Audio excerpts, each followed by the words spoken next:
कहती हूँ, मैं हक पे और सच पे हूँ कि मुझे पाकिस्तान आके फ्रॉडियापन मेरे साथ किया। अमेरिकन शहरी को मुझे इंसाफ दिलवाया जाए शहबाज शरीफ से और उनसे मेरे घर खाली करवाए जाएं। जो किराए पे गवर्नमेंट ऑफिसर बैठे हुए हैं, डबल डबल किराया खा रहे हैं। गवर्नमेंट यहाँ की इन्होंने गवर्नमेंट को बिल्कुल अपना खेल तमाशा बनाया हुआ है।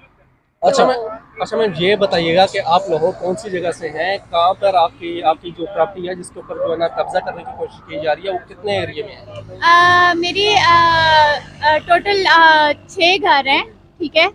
उस पे नामालूम अफराद हैं, कुछ बैठे हुए और गवर्नमेंट के ऑफिसर बैठे हुए हैं जो डबल डबल ऑफिस बना के बैठे हैं।